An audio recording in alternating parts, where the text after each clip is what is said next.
Emily, we'll talk about Russia in a minute or two, but look, a very straightforward question. Was the Prime Minister right to join France and America in bombing Syria?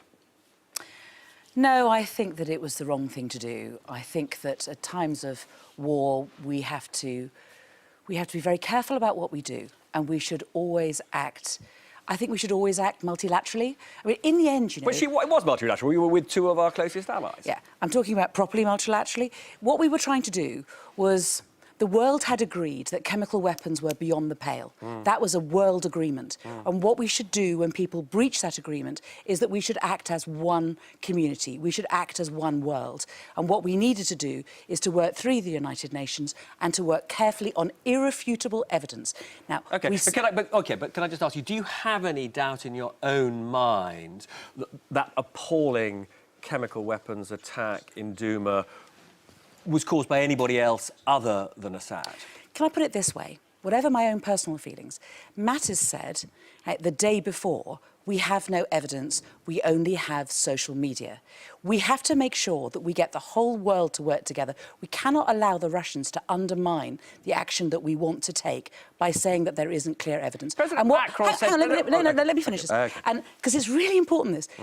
The OPCW was about to go in and was about to establish that chemical weapons had been used. We did not have that sort of irrefutable evidence at that point, the sort of evidence that you need before taking action multilaterally. And that is what we should do. And when I was out in the States and I was talking to senators and congressmen, they agreed that the great concern was that if we acted too early, and why were we acting so quickly? Because Donald Trump put out a tweet saying that he wanted to act within 48 hours. Emily, look, but I've got to pick you up. The OPCW's mandate at the moment would not allow the OPCW to ascribe responsibility for the attack. They are over there to verify that chemical weapons were used, but they're not allowed to say we think Assad or somebody else is to blame. And we know that Russia will veto any attempt to ascribe blame. So what you're saying is there is no possibility of a military attack. So let me answer that. So what we have to do is we have to do it in stages. So on Monday, when I was at the Security Council, what we could have done was that we could have agreed a UN Security Council mandate to send in the OPCW, to give them safe passage, to get in and first baseline produce irrefutable evidence that chemical weapons have been used, number one. And then we need to move on and we need to be able to start looking at who is to blame. But we need to take it in stages and we need to bank what we can. And we haven't done that. And why haven't we done it? Because Donald Trump has been tweeting that he wants to do something within 48 hours.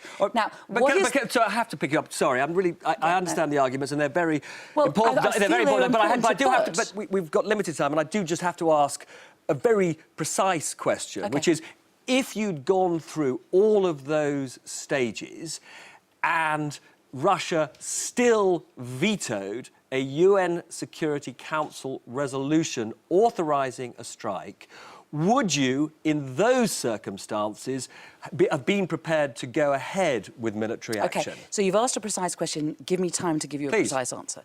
You have to do it in two stages. You begin by proving that chemical weapons have been used. You then come to an agreement multilaterally as to what organisation. There's one called the GIM, which has had problems and has been seen to be, controversial and so on, but they needed to have a clear idea of who was going to go in what circumstances, in order to be able to attribute blame. If blame is then attributed, then the world takes action, and if the Russians then veto, then that puts us in a completely different situation. But what has happened instead is that they have driven a coach and horses through that, which would have been a careful path, and that is the way that you act multilaterally in order to enforce multilateral agreements. In the end, what they're doing is they're saying there's been a breach of international law, and yet they rush to judgment, they rush to action, and they do it by ignoring the United Nations, by not... You need to be in the room. You need to listen to the dynamics of the Security Council. If the whole world was saying there is clear evidence, Russia, that who it is that is responsible, then the pressure is completely different. But instead, we have given them a way of copping out. But all that may well be true. Well, it's quite a lot. No, but I still need to know, and I think everybody watching will need to know, is having gone through that process, would you be prepared to use the concept in international law that if a humanitarian crisis looms, you would be prepared to bomb? Well, first of all, there's a major argument about whether humanitarian intervention exists as a legal concept. Which is why I'm asking you. So, you know, and it is argued that there are some lawyers in the Foreign Office who believe in it, but they don't have a lot of allies across the world. So what we do need to do is we need to make sure that we get as big a coalition of countries across the world as possible, and then move from that. And we need to work together. We need to work together. It cannot be Donald Trump and a couple of allies deciding unilaterally that they will decide on this when we haven't even had the OPCW having time to make a decision. We have been here before. We have been here before when we have not had clear evidence about weapons of mass destruction. We do not need to go down that path again. But unfortunately, what people will pick up from what you're saying is you are not prepared to say that there are circumstances in which you would take military action if Russia persisted with the veto. No. No, what people will hear is they will hear that it was wrong for Theresa May to go in so quickly with just because Donald Trump had put out a late-night tweet, and that is not the... Listen, we are in a very dangerous place now, where the international world order is breaking down. Can I ask why you're not answering my question? Why are you not answering my question? Well, I am answering your question. You're just not listening to what I'm saying. You are avoiding the point which most people want to know is, would a Labour government in any circumstances, in the presence of a Russian veto, would a Labour government bomb?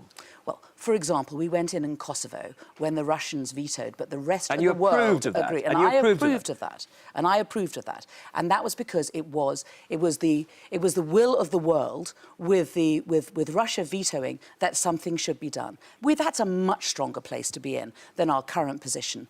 Why are we doing this at the moment when the international order is breaking down in the way in which it is? It is our job as a member of the Security Council to take that really seriously. The world order and taking due process is not something that we should just ignore. And can I just very finally, we haven't got a lot of time, will you press for a retrospective vote or some kind of vote in the coming days that would, in a sense, bind the Prime Minister's hand so that she would, in future, have to come back and get MPs' approval? It's our view that we should, and the Conservatives have in the past promised this, and yet they've gone back on that promise.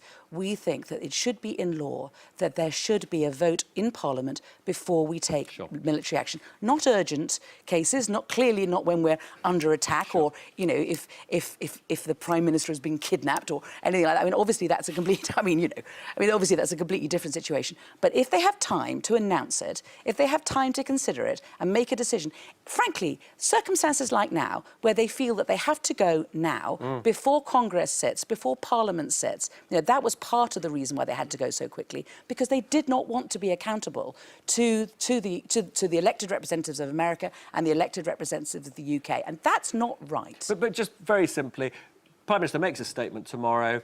Is that going to be enough, or will you press for a wider debate and a vote at the end of that? I think that the Prime Minister making a statement and members of Parliament getting up and asking her questions is not proper accountability. So there are a number of mechanisms that we will be looking at, and we've yet to decide exactly which the most appropriate one is. Emily Thornberry, good to see you again. Nice to see you too.